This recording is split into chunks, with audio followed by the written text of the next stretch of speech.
بله استاد. گفتم استاد در من خانه هستین شما؟ استاد ما خب فعلا شخصی کار میکنم معاینه خانه.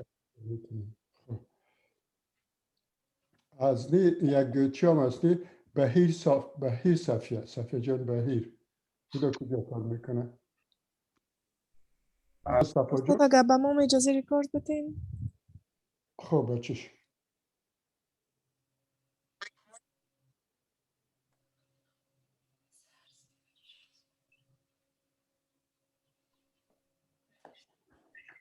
اجازه ریکورد کی بود که میخواست؟ ما بودم استاد. هدیه. هدیه جان؟ بله. خودت هیچ اینجا چی نیست؟ خب در کامپیوتر نیستی ریکوردینگ نشان نمیده اینجا. خیر استاد جوش میکنم خیلیش کنم. خب هر صورت از اون خاطر ما این انتخاب کردیم دو چیز براتون بگم. یکی که اول خب به صورت خلاص گپ میزنیم، مخصوصا قابل استفاده که در جاوری هستن. امروز روز از اونام است. برای از اونا فارسی یک ذره زیاد بگیم که انگلیسیشون من فکر میکنم قدر خوب نیست. باز دیگه کل گیمی چیزی رو که گپ میزنیم ایرا یک ویدیو است که باز خلاص میکنه. ویدیوی اینوی 2020 است که با یک چیز دکتر ماترنال فیتال مدیسن است که ویدیو رو ساخته، تقریبا به اینمی شکل ایژوکیشنال بولتن ساخته. بازو رو میتونین که خودتان بشنین. امشب گواه نمیکنید برای وقت پیدا شده. اگه باز میخواستین که امرای ما یک جور بشنین سوال کنین، یا امشب میبینیم که اگه یک ذره ناوقتر شد، یا باز در دیگه هفته میبینیم که امرای شما یک جای ببینیم، یا ایسته که خودتان باز ببینیم. باز رقمی که میگفتین اما تو میکنیم. خب بر صورت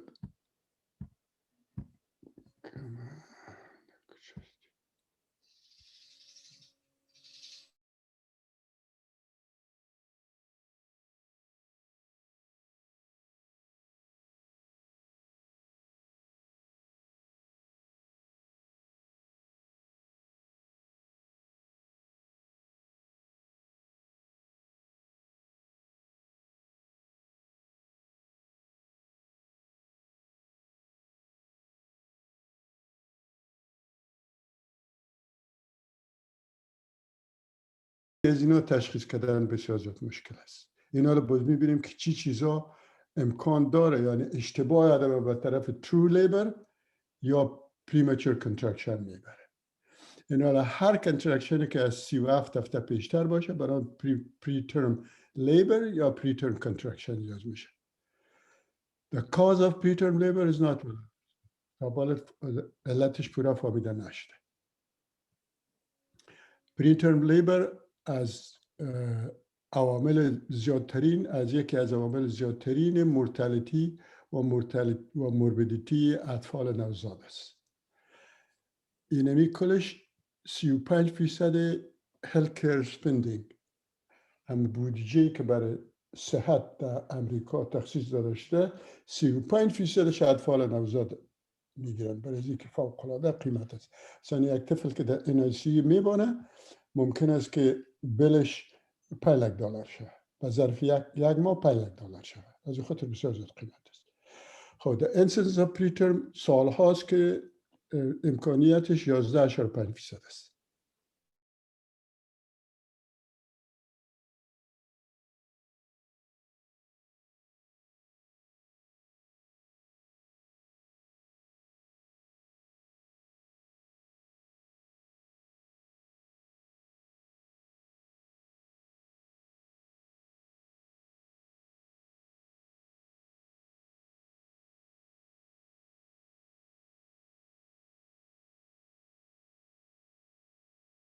چهار ساعت حتی دو ظرف یک هفته به تعویق بندازه، از بین برده نمیتونیش. هیچ توکلیتی که امروز نیست که از بین ببریش. اینمی که یک 24 تا 48 تا 73 ساعت برای ما وقت میته، برش استراحت میتیم، ششای طفل مچور میسازه و از خاطر است که طفل به RDS حساب نمیشه. اینی کلانترین یک پیشرفت است. نچی خب Preterm birth are responsible for 75% of neonatal mortality. 75% mortality از خاطر prenatal birth است. and 50% of all low-term neurologic impairment. 50% تمام اطفالی که neurological impairment دارن از نظر اعصاب مسئولش 50%. از خاطر ببینین که چیست همین preterm labor بسیار زیاد یک معضله بسیار زیاد کلان از نظر چی است؟ از نظر اطفال نوزاد است. Despite the numerous management of method incidence to recovery changes for the past 40 years, با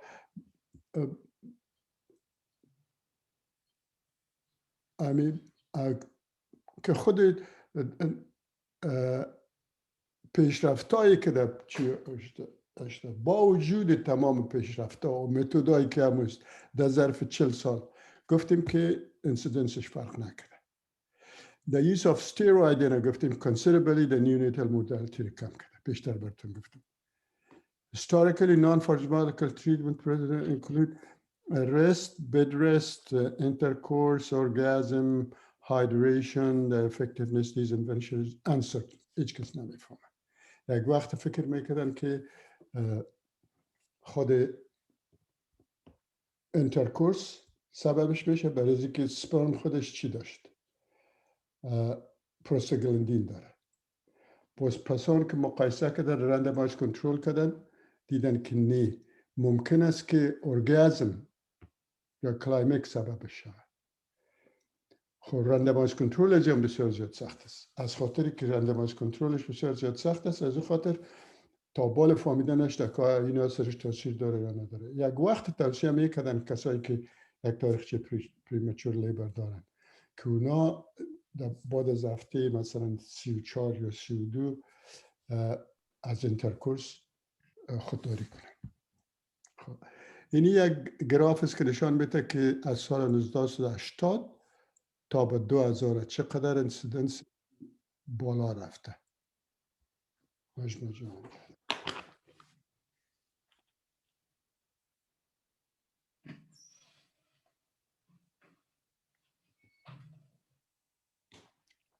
خب این حال ببینید توکولتیک فور تریتمنت معلوم دارم پیشتر گفتیم که براتون گفتم تا قدر فکرتان باشه که کسی که برای چی میاد گفتم که تشخیصش تنها وقت میشه که تغییرات آناتومیک در اون پیدا شد. اینا رو باز پس میبینیم که چیزهای دیگه است که کمک میکنه که امکانیتی از که باشه یا نباشه او را امکانیتش زیاد میکنه. مگر تشخیص 100%ش تنها وقت میشه که بسیار ناوقت است. وقتی که اون قدر توسع شد بعد از شما چیزی کردن نمیتونید غیر از اینکه استروئید بتین و طفل نجات بدین. ولادت استارت کردن نمیتونید. منتها میتونید برای 3 روز از اون که زیادتر نمیتونید. خب ببینید بیتا میمتیک که تربوتالین است که در کابل زیاد است نه که چقدر میدیم دوز اینا رو خودشان میخوانید که بلاکر است. پروستاگلاندین سنتسیس اینهیبیتور اینا خواهم چیست تمام انتی انفلاماتوری دراگ است. نان استرویدال انتی انفلاماتوری دراگ است مثل بروفین و ایبوپروفین و مثلا اناپراکس و اینا. خودی وارد میفهمید دوزاش کلش اینجا براتون نوشته کرده. اینقدر وقت دست رزی زایی نمیکنیم. خب اینا رو براتون میگه که ادر فارماکولوژیکال دیگه چی چیزایی است که آیا رول داره یا نداره. Urinary tract infection is commonly associated with preterm labor. اینو به فکرتون باشه. هر کسی که در preterm labor میاد یا preterm contraction میاد حتما باید UTI رول اوت کنیم. اگه UTI داشت و برش تداوی کردین اغلباً که contraction استاد میشه. یعنی یگانه چیزی که بسیار زیاد سرش رندمایز کنترل شده فهمیده شده. معلوم دار براتون در پرینیتال کیر گفتم که اول خب مریضا را ادرارشون ما نمیکنیم باز کالونی کانت میکنیم. کسای کالونی کانت دارن تا آخر پروفیلاکتیک اول تداوی میکنن بعد تا آخر پروفیلاکتیک برش میدن. کسایی که نداره اگه پسان برش پیدا میشه تداوی میکنین. کسایی که در پریترم لیبر میاد ممکن است که ایسیمپتوماتیک باشه. اونا را فوراً از اولین کاری که میکنین ادرارشون معاینه کنین و کلچر کنین. ببینین گفته که تمام تتبعاتی که infection treatment داره شون mixed result. Of the evidence has failed to show benefit from treatment with antibiotic. بعضی میگه که داره، بعضی کس نداره. او را چرا میگن؟ این با شما سوال میکردین که چرا یونیت انفکشن سبب میشه؟ اکثر 90% UTI در وقت حاملگی از خاطر ایکولای است. ایکولای خودش فوق العاده زیاد پروستاگلاندین افراز میکنه. فکر میکنن که از خاطر ازمش. به هر صورت فعلا استاندارد دست یا نیست، استاندارد و قدر چیش زیاد نیست و قدر استانداردش زیاد نیست. میگن که باید آدم تداوی کنه. تداویش کدام نقص نمیکنه. دیگه انتینیتال کورتیکوستروید براتون گفتم significantly reduces معلوم دار بیتا متازون 12 میلی گرم برای 2 دوز میدین و دکسامتازون 8 میلی گرم برای 3 دوز میدین، برای 4 دوز میدین. only indicated between 24 تا 36 هفته. از او بیشتر یا بالاتر از 36 هفته استحباب نداره. خب دیگه الفا هیدروکسی پروژسترون که بسیار زیاد تا بسیار وقته این یک چیز بالکل استاندارد بود. کسایی که تاریخچه پریمچور لیبر داشتن اونا را اگر شما 17 الفا هیدروکسی پروژسترون بعد از هفته 16 است بخیالم هر هفته 250 میلی گرم برش میدادین. این اینجا گفته تا به هفته 35 250 میلی گرم میدادین برش. اینی میگن که پریترم لیبر 30% امکانیتش کم میکرد. خب اینا چی کردن؟ این رندمایز کنترل نشده بود. شما خود یک روز شب کسایی که نو داخل شده که از evidence based medicine و ریسرچ کلینیکی نشنیدن برایشان یک روز بحث کنیم که ریسرچ های کلینیکی چی است، از کدام طریقه میشه، همین رندمایز کنترل پلاسیبو کنترل چقدر قیمت داره. این حال در 2020 یک چی شد، یک رندمایز کنترل شد، پروسپکتیو رندمایز کنترل دابل بلایند پلاسیبو کنترل که یک گروپ دادن یک گروپ دیگر ندادن یا مچ کنترل شدن. اردویشان عین ریسکا را داشتن. این حال دیدن که there is no difference between the two groups in preterm labor or delivery reduction. استاد ببخشید اینجا یک سوال داشتم. باش که همه چی نجم سما اجازه خواسته. بگو بیدی سوالته. استاد اینمی 17 AHP اینمی AHP مخفف چی است؟ 17 الفا هیدروکسی پروژسترون. تشکر استاد اینمی دونم. دمی متابولیزم استروئیدا سر از گپ زدیم نی؟ بله بله. امروز الحمدلله نفری ما بسیار زیاد است. بخیالم که ایمیل ما تا یک اندازه موثر ثابت شده. خب این را خود دیدید. این حال باز همی خود امریکن کالج ریکومندیشن های خود میگه که چی ریکومند کنیم، چی امروز از نظر استاندارد بسیار زیاد مهم است و یا تا یک اندازه مهم است، در کدام قسمت ها اختلاف نظر است. appropriate candidate for intervention. کدام گروپ مردم است که کاندید هستند، کاندید حقیقی هستند برای از اینکه آدم مداخله کنه. And 80% of women with presumptive preterm labor. presumptive یعنی اشتباهی است. برای از اینکه پیشتر گفتیم با شما preterm labor ما وقتی میفهمیم که تغییرات آناتومی پیدا شده که با تفریق میکنیمش. ببینید with preterm labor preterm delivery will not occur. در 80% که کسا بمی هستن اینا delivery preterm delivery واقع نمیشه. Many factors influence the decision of intervene. بسیار فاکتورهایی است که در اینجا تاثیر میکنه. من زیادتر فارسی هم از خاطر میگم که چنین روز شفاخانه شهداست قابل صاحبه آمدن اونا بفهمن که اونا در خط اول قرار دارن. The probability of progressive labor, gestation, irregular urine activity and diminish by bed rest or hydration. میگن که bed rest hydration سر زیر رول داره مگر ثابت شده که هیچ رول نداره. Cervical change during an observation period and the risk of treatment. باید این چیزا رو آدم ببینه که وقتی که cervical change شد باید از دیگه term labor است. Preterm contraction نیست. میگه چرا؟ However, all these conditions are inaccurate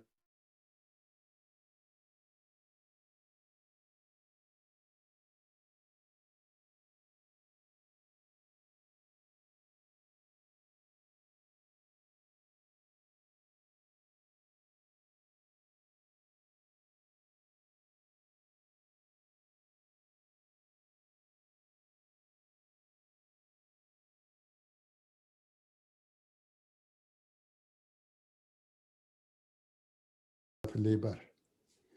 Ultrasonography should determine cervical lengthening or fetal fibronectin. خود ultrasound که نشان بده که طول عنق آستا کم شده میره، اینی نشان بده که ممکن است بیشتر بهتون گفتم که یک تعداد چیزایی است که پیش بینی میکنه که آیا این به طرف لیبر میره یا نمیره. شما کلتان ultrasound دارین، از این استفاده کنین.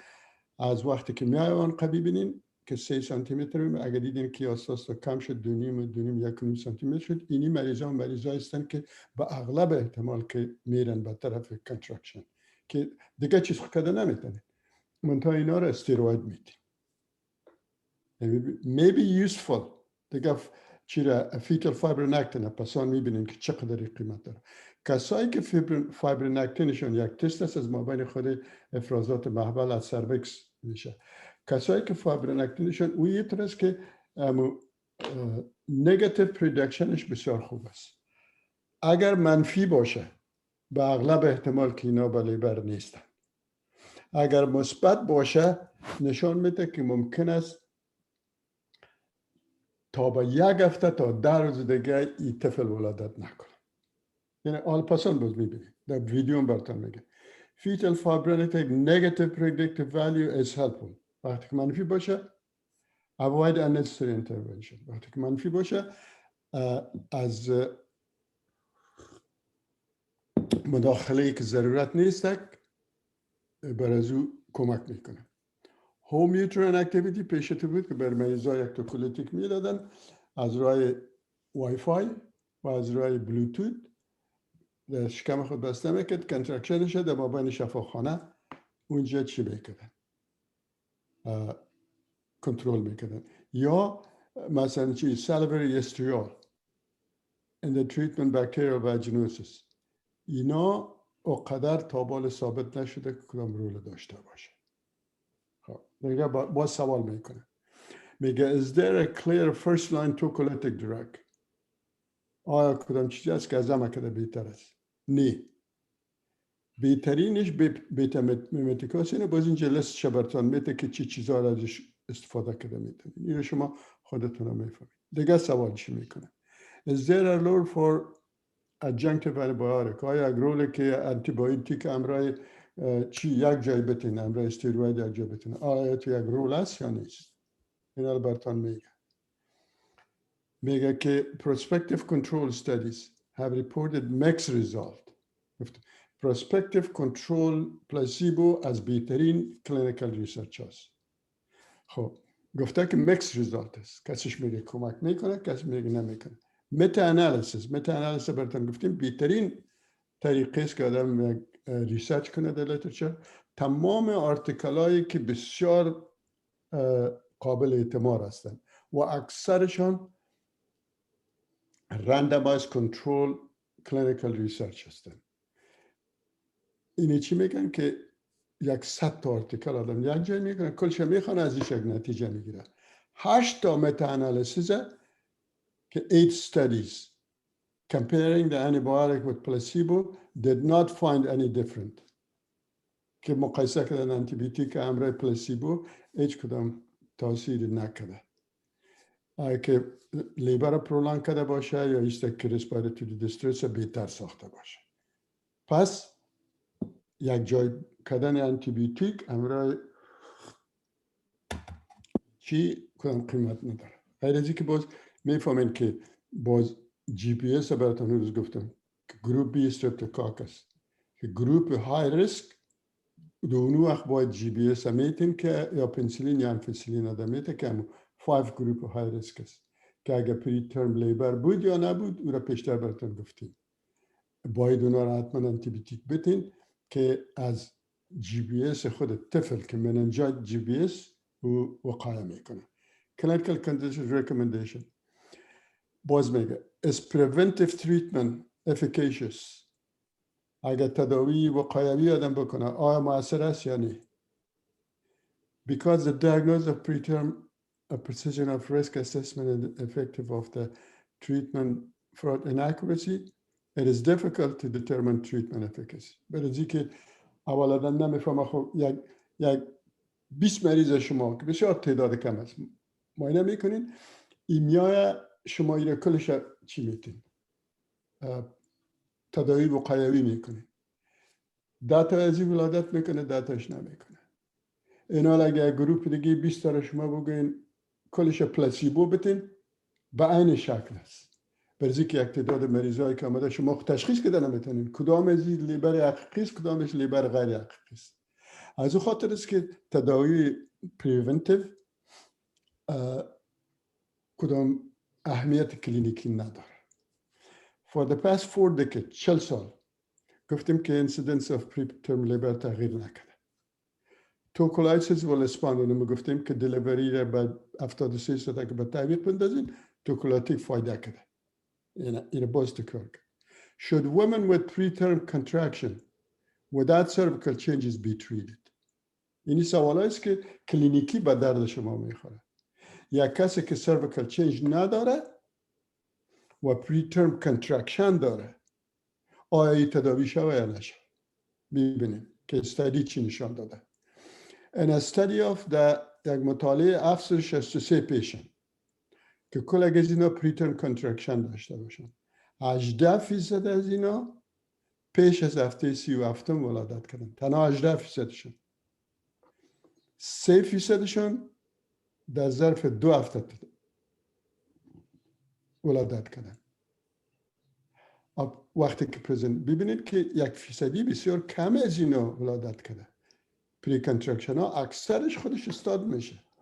اینا اگه ایره در بستر بندازین یا او بتین یا بگوینه تو بکو یا در پالی چپ خوشو شما چی میفهمین که خودش خوب میشد یا او بستر شدنش خوب میشه. اون از اون خاطر است که رندمایز کنترل کردن مریضا را به 2 دسته تقسیم کنه، یک شب استراحت بده یک شب نه تا ببینه که نوابین از چه فرق است. از اون خاطر این رندمایز کنترل در پریترم در 763 واقعه که دیدن هیچ چیز نکردن امروز 18%ش در پیش از هفته 37 ولادت کرده اگه 34 بده 35 بده و تنها 3%شون تا 2 هفته بعد از شروع اعراض ولادت کرده.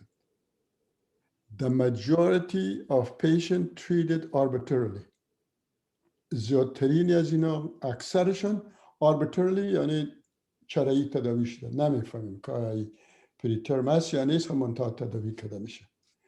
No evidence exists support tocolytic activity monitoring cleavage. خب میگه هیچ کدام evidence نیست که شواهدی که بگن توکولیتیک ولادت preterm contraction نی preterm labor از 73 زیادتر استفاده میکنه. خب باز دیگه سوال میکنه. اینی سوال است که هر روز در معاینه‌خانه شما با پیشتن پیدا میشه. Is there a role for maintenance treatment after completing acute treatment؟ وقتی حاد تداوی میکنین آیا این دوامدار آدم تداوی بکنه یا نه؟ ببینید control studies including meta-analysis بیشتر بهتون گفتم که meta-analysis چیست fails to demonstrate any benefit. ناکام ماندن که تداوی دوامدار نتانستن که ثابت کنن که کدام چی داره کدام مفاد داره. In term of gestation at birth, pregnancy prolongation or birth weight. در هیچ کدام نه سر وزن طفل در سر ولادتش به تعویق رفته در سر gestational birth در هیچ کدامش کدام تاثیر نداشته. ببینید اینا باز میگه two prospective control این از خاطر که بهترین کلینیکال ریسرچ ها را در اینجا ما براتان ECOG خب ما براتان اینجا آوردیم. Two prospective control trial که از بهترین ریسرچ هاست. چی میگه؟ Showed the turbulent pump was no more effective than normal saline. پیشتو بود که یک ماشینه که اینجا میمدن، یک سوزنه که در زیر جلد تیپ میکردن، یک پمپ بود در مابین تربیتالین بود، هر 2 ساعت بعد 1 ساعت بعد من میفهم بخیر من 2 ساعت بعد یا 3 ساعت بعد بود 0.25 میلی گرم اما پمپ زرق میکرد. اینا لیکیر امرای نورمال سلین مقایسه کردن دیدن که هیچ تغییری در به طریق انداختن لیبر نداشت. پس یام ثابت میکنه که تربیتالین کدام رول نداره. Is there a role of for amniocentesis که مایه امنیتی کدام کش کنه؟ Amniocentesis determine fetal lung maturity ها. اگر بکنین که lung maturity رو آدم پیدا کنه که آیا lung mature است طفل ولادت کنه یا نکنه، خب به هر صورت امروز امروز تطبیق استروید این قدر عمومیت نداره. که آدم هم استروید بته 24-73 ساعت به تعویق بندازه میشه. خب میتونن که اگر کسایی که رپچر ممبرین داشته باشه میتونن که محلول از مابین خود واژینا چی کنن؟ کلکت کنن. او را خب این دیگه یک بحث دیگه است که بازی را آدم چطور میگیره و شیپ تست چی است و سرفاکتین چی است و فاسفولیپید استیرادال چی است که اینا ببینید باز دیگه میگه سمری این سمریش است. The following recommendations are based on good and consistent scientific evidence. اینی توصیه‌ای که است که به صورت مداوم persisting شواهد persisting و مداوم و ثابت شده است. There are no clear first line tocolytic drugs. ثابت شده که first line tocolytic وجود نداره. از یکی به دیگه سویچ کده میرین. منتها فکرتان باشه از نظر فارماکولوژی که اگر مگنیزیم سلفیت همراه این اگر نمیفهمین نوشته کنین مگنیزیم سلفیت اگر بیتا میمتیکا مثل تربیتالین یا مثلا اسپرلینا بتین یک امکانیت پلمونری ادیما است که متوجه باید باشین. خب antibiotic does not appear to be prolonged gestation پیشتر گفتیم هیچ رول نداره. توکولیتیک می پروگلانگ پای 2 to 7 days. اینی شواهد است که persistent ثابت شده که از 2 تا 7 روز ممکن است که دوام بکشه که برای تطبیق استروید وقت پیدا میکنن که از جروحات ریه و از respiratory distress syndrome جلوگیری میکنه. خب این حالا باز دیگه چیست؟ تمام ریسرچ های کرده. این اویدنس دیگه است که اویدنس 20 پایین تر است و بالا اویدنس 1 بود. A بود. این اویدنس the following recommendation based on limited or inconsistent of it که بسیار محدود است و به صورت مداوم ثابت نشده از نظر ساینتیفیک یک شواهد خوب است. و چی است؟ Cervical Ultrasound and Fetal Fibronectin گفتیم که طول عنق و فایبرونکتین عنق Negative Predictive Value شو گفتیم که خوب است مگر Positive Predictive Value شو قدر خوب نیست. پیشتر براتون گفتیم Patient do need tocolytic. مریضان رو توکولیتیک بتین و استروید بتین او کدام نقص نمیکنه. حتی این مریضایی که استروید گرفتن این طفلا را تا صنف 8 و 9 و 10 تعقیب کردن در پیش از اونا هیچ کدام تغییرات نورو بیهیویرال یا ادرینال پرابلم پیششون پیدا نشد. استاد میبخشید یک سوال است. بگو بی نفسه جان. استاد بله استاد قسمت هم سیرویکال اینکامپتنس استاد این رو با چه قسم آدم ایوالویشن کنه که اگر سببش خوب باشه سببش به حساب که به صورت وقوی اگر صورت بگیره به خاطر جلوی پرترم لیبر. صدات قطع میشنه. استاد استاد به خاطر سرویکال اینکامپتنس، به خاطر ازی استاد به خاطر وقایع از پریترم لیبر اگر ما سرویکال سرکلاژ صورت بگیره استاد ارزیابی از مریضا. دکتر اون که استاد در ظرف 2-3 روز خود نازک میسازه از 3 سانتی متر به 1 سانتی متر هیچ استدباب سرکلاژ نداره. سرویکال اینکامپتنس یک موضوع دیگه است که البته سبب میشه، سبب سکند ترایمستر میشه میشه مگر باز دیگه است. در اینجا هیچ جور بحث نمیکنه. رو باز اگر روز خواسته باشین سرشکت میزن. تو آدم تشخیص میکنه، چطور تداوی میکنه، طریقه های عملیاتش چی است. درست؟ استاد میبرد ما گفتم ما دفعه میتونیم که در این حال واسه سرکلاژ کنیم. استاد در ماه در ترایمستر اول اگر سبب سرویکال اینکامپتنس باشه، در ترایمستر اول خب باز وقت میگیرم، وقتش نیست که براتون بگم. خب میگم در ترایمستر اول تشخیص چندینه، همراه التراساوند میشه، همراه هیگار 8 اگه داخلش شود و دیگه اونقدر کوتاه باشه و دیگه هیچ کدام رای نداره. و یا ایسته که پیش از چی اگه آدم هیستوسلپنگرافی کنه که خود اون شکل سلندری که گرفته، شکل آور گلاس وارد نیست، نیست که ات بالاش داشته باشه، باز پس رحم اون صورت میگن امکان داشته باشه. باز در ترایمستر اول خوی اگر تشخیص شود در هفته 14 تا 18 میره باید آدم عملیات کنه که چندین عملیات است. وقتی که عملیات حمل نداشته باشه و عملیات لش است که آدم میکنه که او قدر موفق نیست.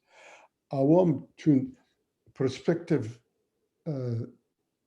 رندمایز کنترل نشده، آدم نمیفهمه که چقدر ازی آیا بدون عملیات بدتر میرفت یا چه قشم روی عملیات بدتر میرفته. مگر امروز تا یک اندازه استانداردی است که اگه آدم تا یک اندازه تشخیص کنه، تشخیص بسیار مشکل است. اون وقت مثلا یکی از اراشیست که در هفته بعد از هفته 16 و 17 یک ابورشن بدون درد میکنه. اینی بسیار زیاد دلالت به اینکامپتنس سرویس میکنه.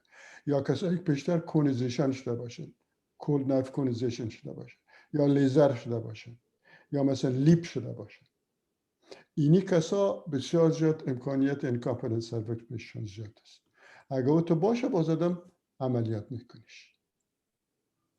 دیگه گفته که بد ریسک هایدریشن اینا کدام رول و قدر نداره، بازی نمیکنه.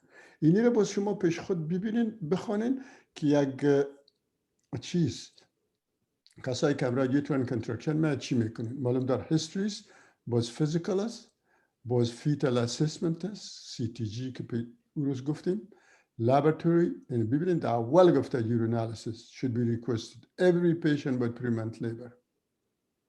خب منیجمنتشه یعنی می چیزی که من براتون گفتم، IV fluid, treatment of UTI باید دیره تداوی کنیم.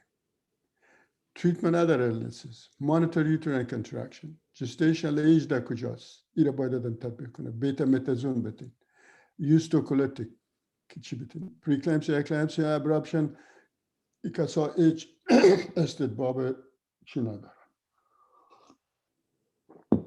از استیروید نداره.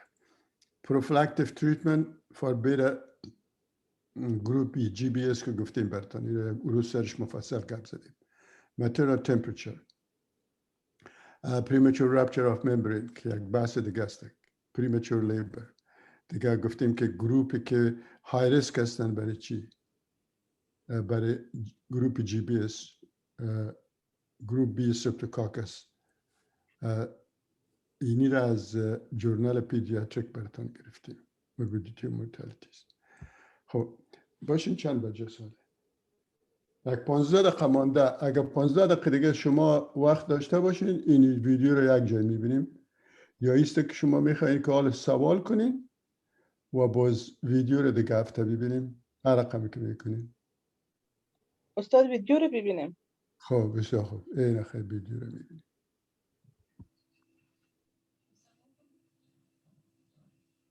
You know that I love finding better, easier ways to improve home life. But what you may not know is that I am a... Thanks so much for joining us today. My name is Mike Ruma. I'm a کنین که مابا جان شما باز کوشش کنین که ویدیو رو امرای دکتر صاحبا ببینین و به امرای قابل صاحبا ببینین. اگر سوال داشتید برشون بگوین. دیگه در امی اثنای ویدیو یادم بسیار خوب بسیار انگلیسی ساده گپ میزنه و اگر باز در اثنای ویدیو کدام جایش میخواستین که امرای ما گپ بزنین فقط صدا کنید سر من ویدیو رو استارت میکنم من بهتون گپ میزنم. Medicine specialist. I'm here to talk to you today about evaluating the patient with symptoms of preterm labor. And we're going to talk about what we get right and where we go wrong. ببخشید به من اسکرین نامده هیچ. بله؟ به من هیچ اسکرین نامده. ویدیو رو نمیبینین؟ نه خیر استاد فقط صداش میاد. هیچ کس کی نمیبینه؟ نمیبینه استاد. به جاغوری هم نمیبینن؟ نه خیر نه استاد. شما هم نمیبینین؟ نه استاد ما هم نمیبینیم. خب باشه.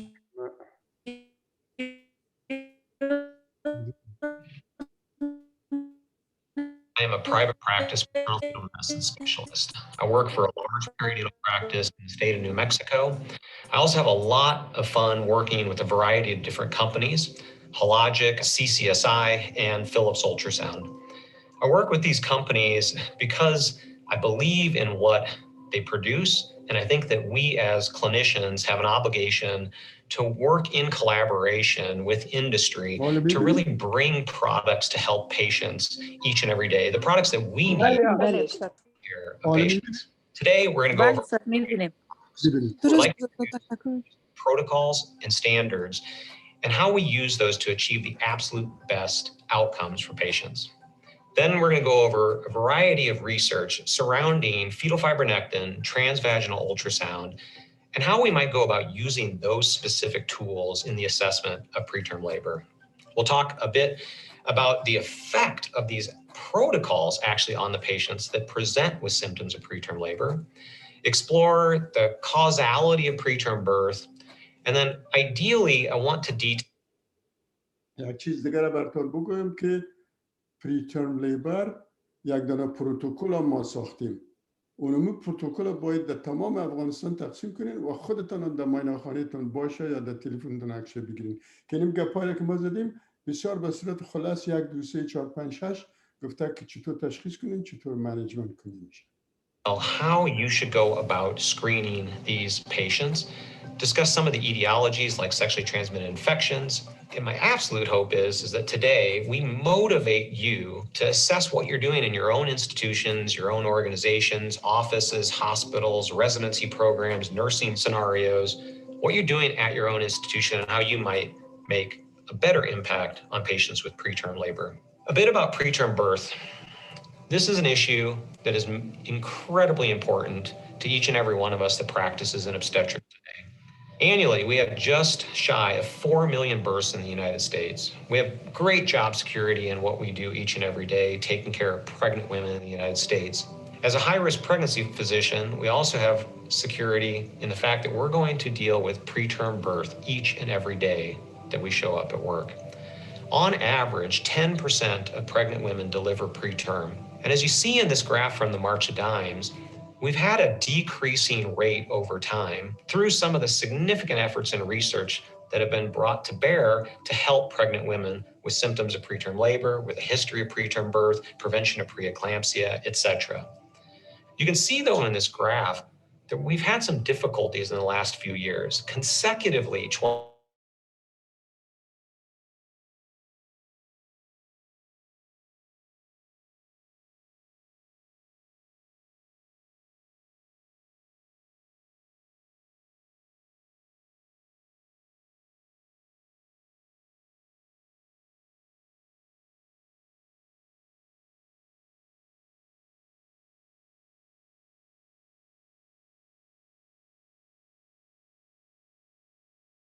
I approach patients and how I organize my office and my systematic care. But this is a B-17 flying fortress, and I'd like to take a moment to tell you a bit of a story from Atul Gawande's checklist manifesto. So on a day in 1935, a group of military, brass, manufacturing executives from a variety of aircraft manufacturers came to Dayton, Ohio for a competition of sorts to really see who was going to bring the next military long-range bomber to bear for the United States military. And Boeing provided this plane. And on this day in 1935, a variety of U.S. servicemen ran out to this aircraft, 4 engines rumbling, and they took off, reached to about 300 feet, banked, and then stalled and crashed in a fiery explosion. This was a catastrophe for Boeing. 2 U.S. servicemen died in this incident. There was a lot of investigation as to the causality of this accident, and people said, well, this aircraft was simply too complicated to fly. Well, ultimately, what they identified in this accident is that it was simply human error. And all the anxiety of showing off the capacity of this brand new aircraft, those pilots forgot to remove 2 metallic clips from the flaps. When we face catastrophe, we have to come together and think about, how can we approach that issue in a better fashion? And in this day, Boeing knew this plane was very, very, very complicated. How do they make a complicated process simple? And how do they achieve ideal outcomes? And what they came up with was something called a pre-flight checklist. In this pre-flight checklist, it says, use the checklist in your aircraft. Do not rely on your memory. You may forget something. Our mind, our human minds, are not adept at remembering significantly large number of things, and under anxiety and under excitement, we often forget them. This pre-flight checklist was so important in 1935 that it led to Boeing's selling hundreds of these B-17 Flying Fortresses. It became the most successful plane in all of aviation history, flying 2 million sorties, and ultimately never have another episode of human error. We as physicians, nurses, midwives, resident doctors, we have a lot of tools, just like a cockpit has a lot of different things that we have to assess and evaluate when we look at patients. And in regards to preterm labor, we can talk to patients about their history. Have they had a prior spontaneous preterm birth? Maybe that patient's delivered at 25 weeks before, had just preterm labor, and then unfortunately her baby spent 10 to 12 weeks in the neonatal intensive care unit. So that history is ever so important, talking to the patient. We can assess their symptoms. Maybe she has contractions. Maybe she's bleeding vaginally. We need to always do a physical examination, assess the cervical dilation. And then we have a couple. اونمو الگوریتمی که در آخر براتون دادم اینمی چکلیست است. اینمی چکلیستی که آدم سرچ کنه. Tools as well that we can lean on that I would like to talk to you about next, and that's fetal fibronectin testing and cervical length assessment by ultrasound. Why are each and every one of these tools so important? So ultimately the reason is that when people present and are hospitalized for preterm labor, less than 50% of them actually are going to deliver preterm. That means that over half of them deliver at term. And within a shorter period of time, less than 10% of them are actually going to deliver within a week. This is a slide just demonstrating to you the relative risk of spontaneous preterm birth at less than 32 weeks.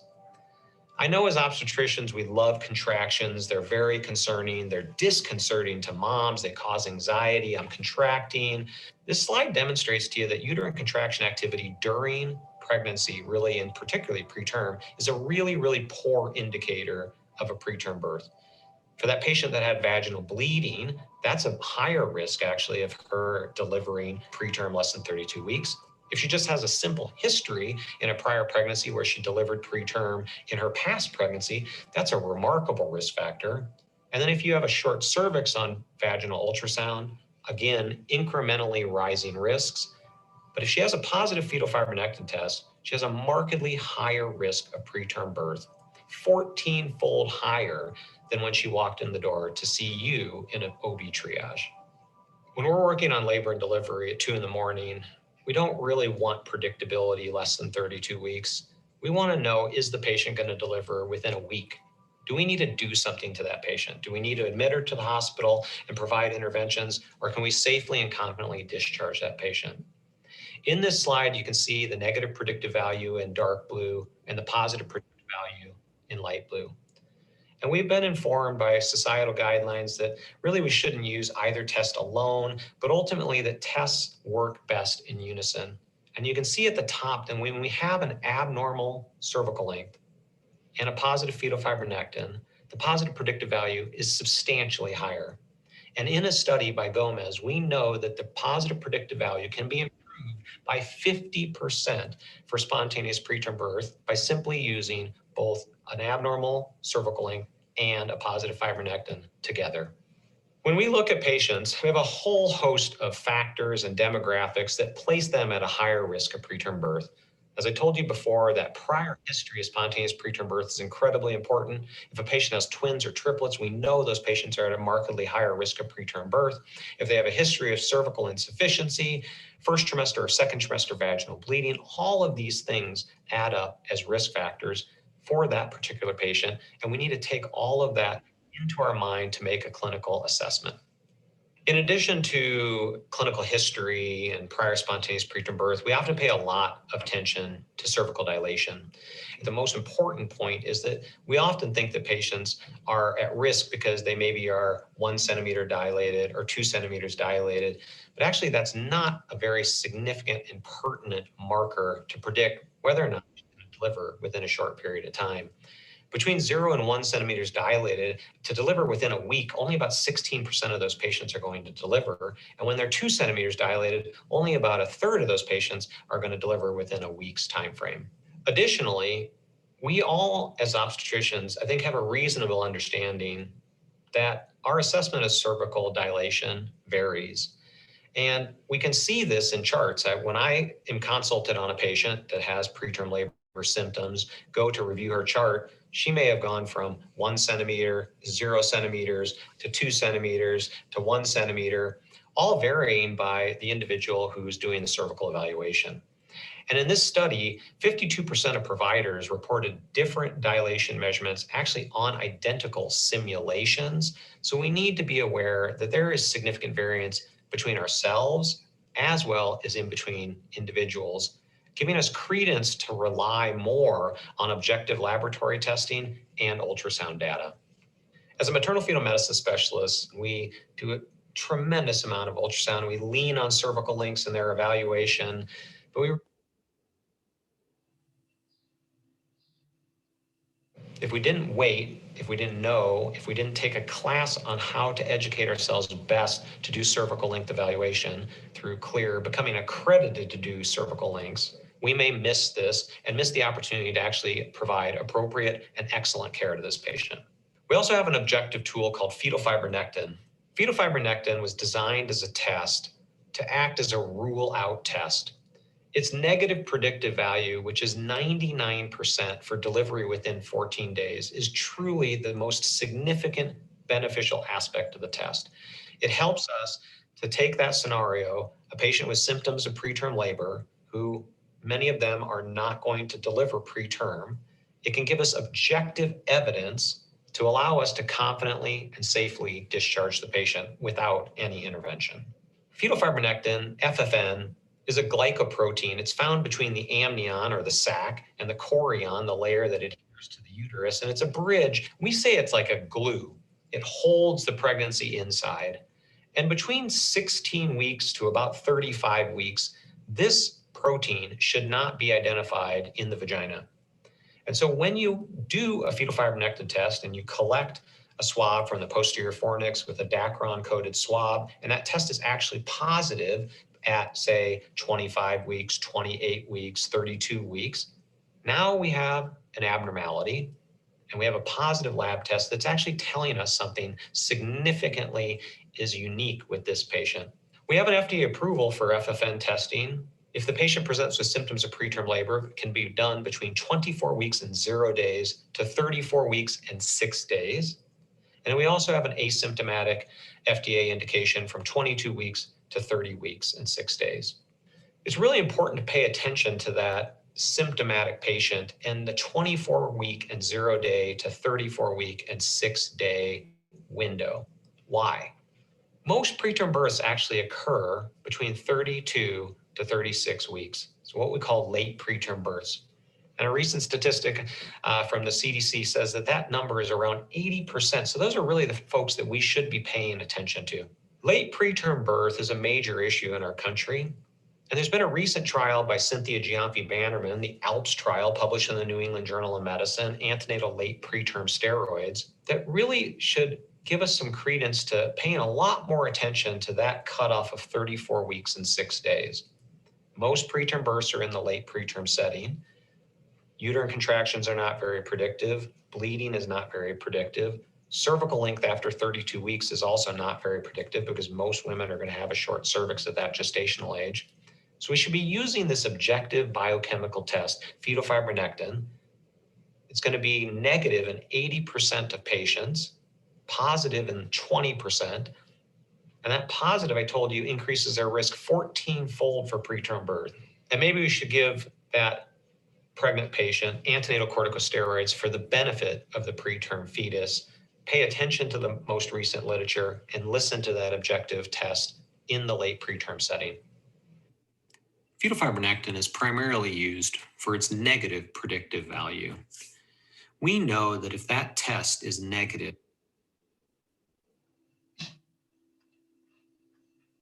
time.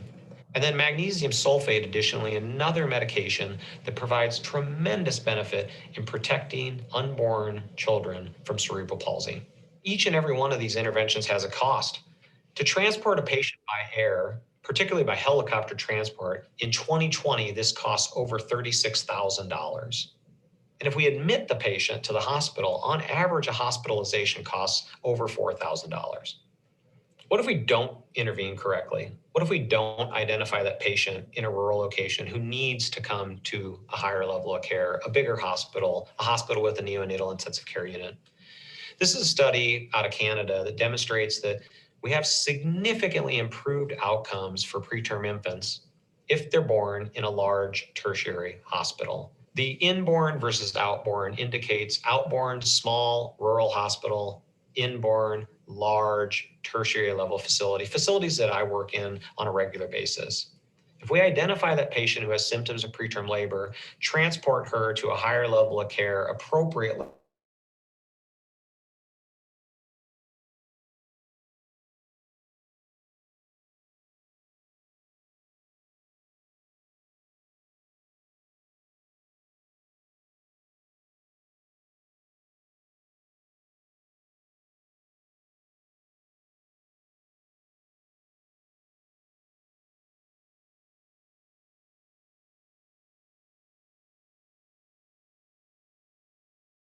clinic. They had 100 women, 50 in the protocol group and 50 in a standard management group. And ultimately, their primary outcome, as I told you, was to evaluate time from initial evaluation to discharge. And they did see a slight decrease by using a protocol in the time, but it actually wasn't statistically significant. So ultimately, this study, the primary outcome shows no utility to the protocol, but it did save a certain amount of time. 25 minutes is still pertinent. But I'd talk to you a little bit and point out this secondary outcome. Maybe I told you previously, if we focused our attention to those people that have a short cervix, a positive fibronectin, that are contracting, that are symptomatic, maybe if we actually focused magnesium sulfate, antenatal corticosteroids to that specific group, maybe we could actually have a benefit to the patient. And in Nessa's study, they actually saw an unanticipated outcome. They saw that the preterm birth rate was less in the group that was evaluated using a protocol versus the women that were randomly assessed in an unprotocolized fashion. They had a markedly higher preterm birth rate. The relative risk was 0.37. That means that there was a 63% improvement in the risk of spontaneous preterm birth less than 37 weeks simply by following a protocol. They didn't know why they saw this in the study, but this has always lingered with me, and I think is a major impetus for why we should be paying attention to protocols, because it actually may benefit that patient with symptoms of preterm labor. This slide simply graphically shows you that in the patients that went through the protocol, 6 out of 46 of them had a spontaneous preterm birth, or 13%, versus the standard blinded group that went through a non-protocol setting, random, haphazard approach, and they had a 36% preterm birth rate. 14 days. So simply a fetal fibronectin test that's negative can be utilized to provide management, discharge that patient confidently and safely from the hospital, And if the test is positive, utilize that test to provide some interventions that have known benefit to the unborn. Symptoms of preterm labor. In this study, 24% of those patients were admitted, but interestingly, another 76% of them were discharged home. In this study, of those 3/4 of patients that were discharged home, 80% of them went on to deliver greater than 3 days later in their pregnancies. But the most important aspect of this study, what's so striking in this study, is that 1 in 5 returns to the hospital within 72 hours of their own discharge and delivers preterm. In this study, if you take it a step further, how were those patients that actually delivered preterm within 3 days of their first evaluation and triage, how were they actually evaluated? You can see in this pie graph that almost 80% of those individuals received no objective evaluation, no fetal fibronectin laboratory test, no transvaginal ultrasound for cervical length. Literally, nothing was done to evaluate in an objective fashion that patient's inherent risk for preterm birth. You can see that 18% of them had a cervical length, 3% of them had only fetal fibronectin, and only 1% had both of those important tools for the evaluation of patients with symptoms of preterm labor. This study is something that should be striking to anyone that practices obstetrics. We know that patients that present with symptoms of preterm labor, that's the most common triage visit, and we need to do a better job. This study clearly points out that we have significant room for improvement in how to thoroughly and completely evaluate the patient who presents with symptoms of preterm labor. There are a variety of pathways to preterm birth. There's inflammation, there's stress in pregnancy that can activate the maternal fetal hypopituitary axis, there's pathological.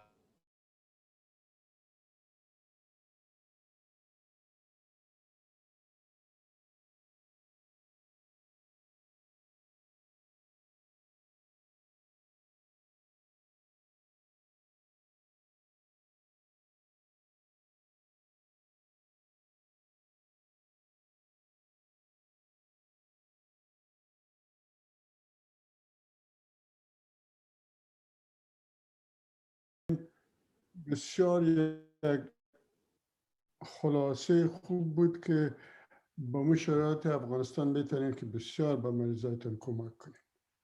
اینا اگر کسی از ما کدوم سوال داشته باشه یا تبصره داشته باشه بفرمایید.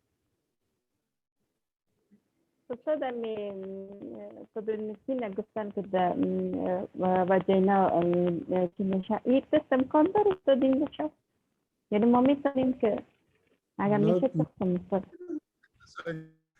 داشته باشن در اونجا نخواد داشته باشن در شفاخانه فرانسه ها در کیو خود تا جایی که ما خبر دارم نیست. تست خوبه. خونه بود مکتب بودم خوده این تست ما اجرا نمیکنم. اونمو چک لیست را که ما بعدن ران کردیم همراه اونمو گفته تاریخچه و اونمو چیزا بردن تو چک لیست میکنی 1 2 3 4 5 6 7 و پروتکل هم که من راجع به پریترم لیبر امور اردیشه که تعقیب کنید همراه سرویکال بلین بسیار امکان داره که نتیجه خود موربیدیتی و مورتالیتی اطفال بسیار زود بهتر شود.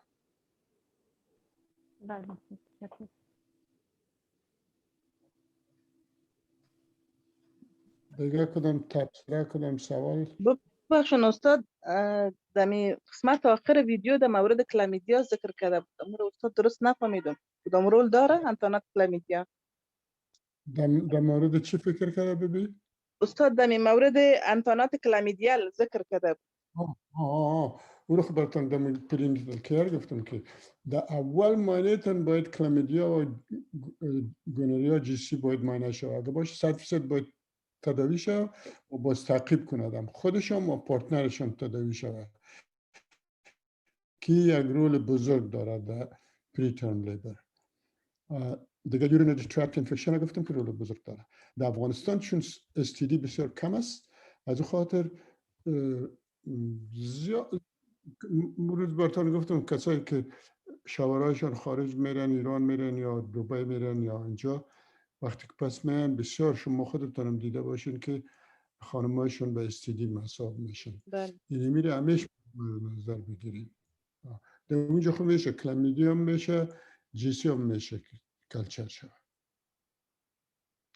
استاد یک سوال دیگه عامل است که در اولین ویزیت پرینیتال چی لابراتوار رو چی میکنین اون رو خوندم لیست پرینیتال کیر براتون روان کردیم.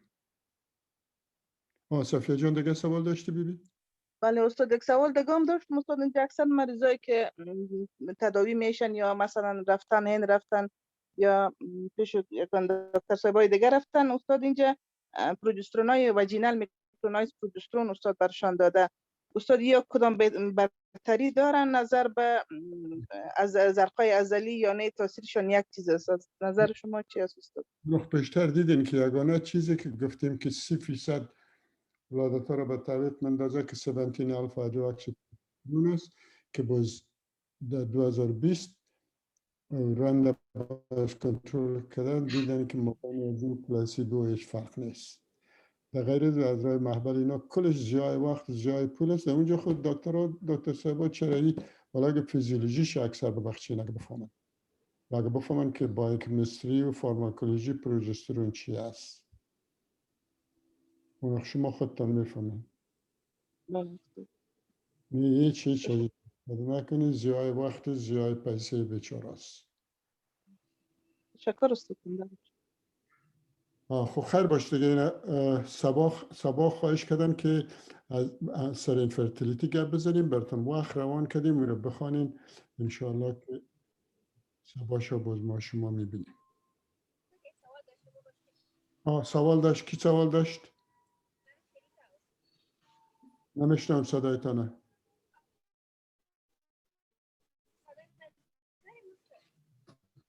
نمیشنم صدا رو. کی سوال داشت؟ صفیه جان خودت سوال داشتی؟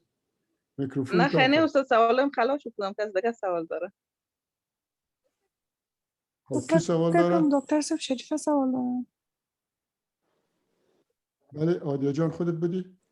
نه خیر استاد، فکر کنم گفتم دکتر صاحب شریفه سوال کردن، صدایشون بسیار پخش میومد. فکر ما نمیشنم صدایشون. اینش شریفه جان میگین؟ شریفه جان امین؟ شریفه جان صدایت نمیشنم ببین.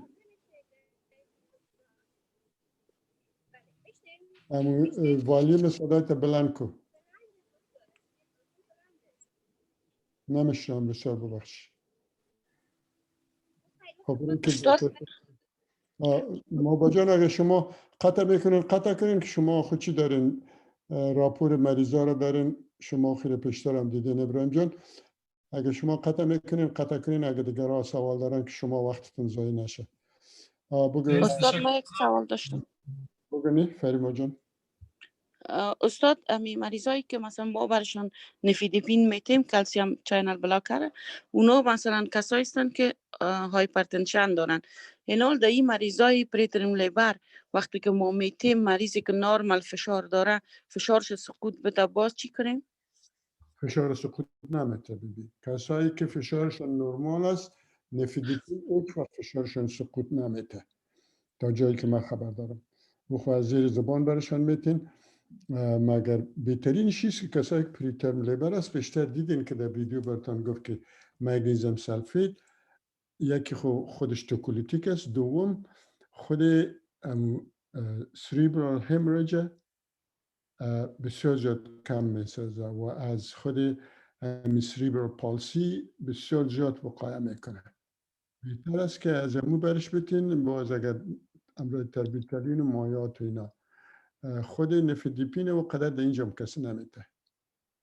بله استاد، تشکر استاد. استاد امی مقدار مگنیزیم سلفیت در این مریضات چقدر باید بدیم؟ این مقدار را که برای پریکلمسیا میتین 4 گرم فاسفات داخل ورید و 2 گرم ارسات داخل ارسات در سرم برشون دادین. خب 20 گرم در 1000 سی سی مندازین در هر ساعت 100 cc برش میتین که 2 گرم در هر ساعت برشان میشه. تشکر استاد، تشکر.